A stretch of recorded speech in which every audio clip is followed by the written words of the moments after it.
A ship was seized near the Strait of Hormuz while Trump and Xi were still inside the room, agreeing it must stay open. That is not analysis. That is the timeline of Thursday, May 14th, 2026. And it tells you everything the official readouts were careful not to say. If you follow this conflict daily, what you are about to hear will reframe everything you thought today's Beijing summit actually produced. Stay with this. This morning, U.S. President Donald Trump sat across from Chinese President Xi Jinping inside the Great Hall of the People in Beijing for the most consequential bilateral summit of the year, day 75 of the Iran war. The White House readout that followed said the two most powerful leaders on earth agreed on two things. The Strait of Hormuz must remain open, and Iran can never have a nuclear weapon. Two clean, clear commitments, framed as a unified message to Tehran, framed as a turning point. But while that readout was still being drafted, the United Kingdom Maritime Trade Operations Center reported that a vessel anchored 38 nautical miles northeast of the UAE port of Fujairah had been boarded by unauthorized personnel and was heading toward Iranian waters. The agreement and the seizure did not happen one after the other. They happened at the same time. Read that again slowly, because this is the detail that unlocks the entire day. Trump and Xi agreed Hormuz must stay open. Iran seized a ship near Hormuz while they were agreeing. Those two sentences do not cancel each other. They coexist. And that coexistence is the most important geopolitical data point of Thursday. We track every verified contradiction like this daily. If you are not subscribed yet, this is the moment, because tomorrow is day 2 of this summit, and the story will move again before most channels even write their headlines. Xi opened the summit by invoking the Thucydides trap, the theory that a rising power and an established power are historically destined for war. He called this a new crossroads. Trump called Xi's leadership great. The White House said it was a good meeting. The readout confirmed they discussed trade, Taiwan, artificial intelligence, tariffs, and the Iran war. But here is where the day fractures. The White House readout does not mention Taiwan once. China's readout, published simultaneously, says Xi stressed to Trump that Taiwan is the most important issue in the entire bilateral relationship, and that if it is handled badly, the two countries risk clashes that could put the entire relationship in jeopardy. Same meeting, same room, two readouts, two entirely different central concerns.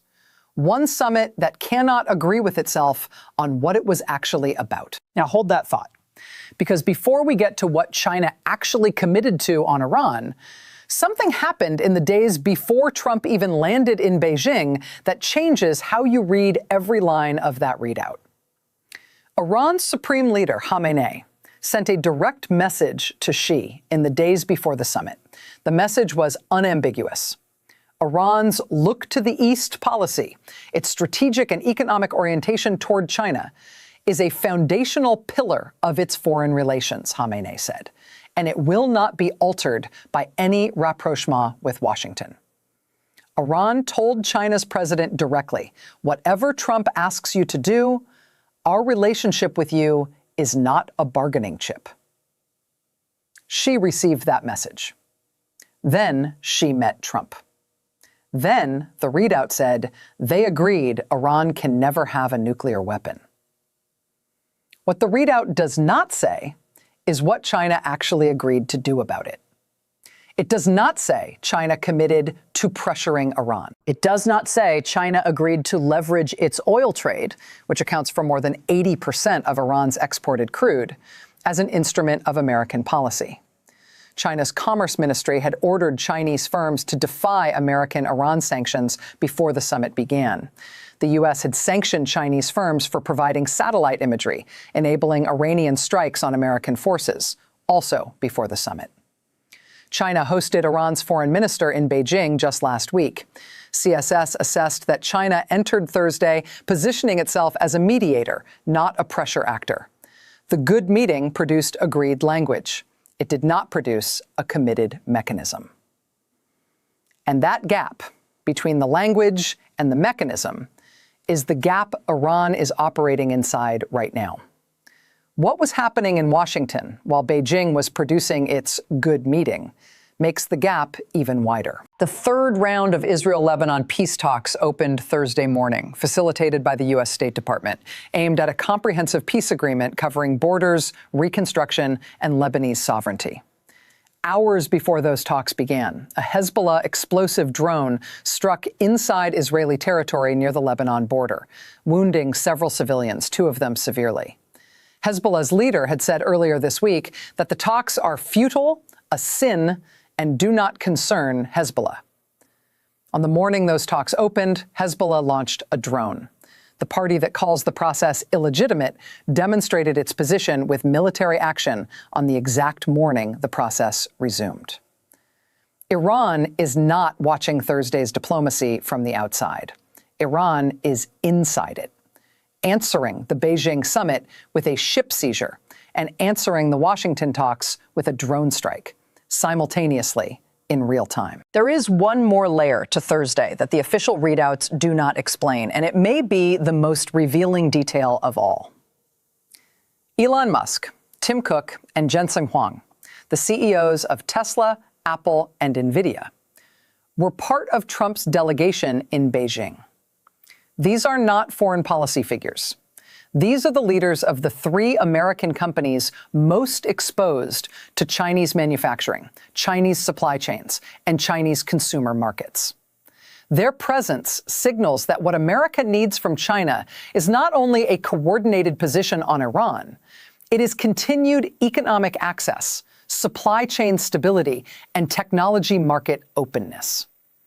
The Iran war disrupts the Strait of Hormuz, through which Chinese oil flows, raises costs across Chinese manufacturing, and creates exactly the kind of supply chain instability that puts Musk, Cook, and Huang in a room with Xi Jinping. Iran is simultaneously a security issue, an energy issue, a technology issue, and a tariff negotiation backdrop. The CEOs in the room are not a side detail. They are the economic argument that America is making alongside the diplomatic one. The prediction market probability of no Iran nuclear deal by June 30th was sitting at 66% 4 days ago.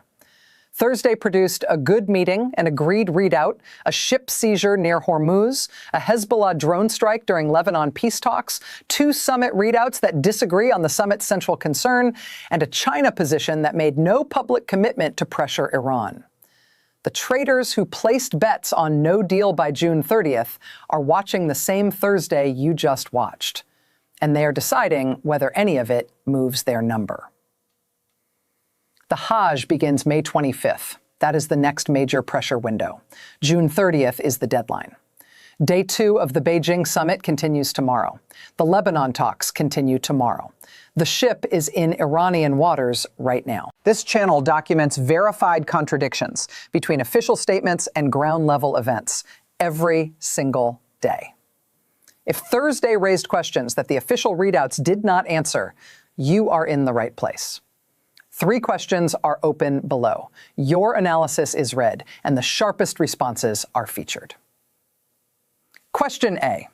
If China's leverage over Iran is its oil trade, and China entered the summit as a mediator rather than a pressure actor, what concrete mechanism does Thursday's good meeting actually give the United States to change Iranian behavior before June 30th?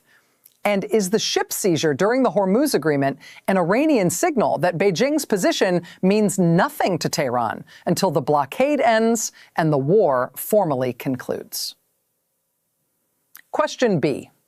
The 2 readouts from the same summit describe different central concerns. The White House omitted Taiwan. China foregrounded it as the issue that could lead to conflict. If the summit cannot agree on its own most important topic, what does Day 2 on Friday need to produce in binding commitments, not agreed frameworks, to move the 66% no-deal probability before the Hajj creates the next pressure moment? Question C. Musk, Cook, and Huang were in the room.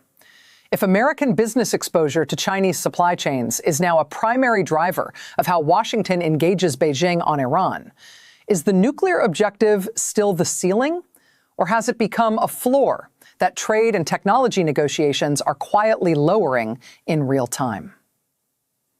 Drop your answer below. Every response is read daily. If this is the level of analysis you want every day, not summaries, not takes, verified contradictions tracked in real time, subscribe now. Day 2 begins tomorrow. We will be here before the headlines are written.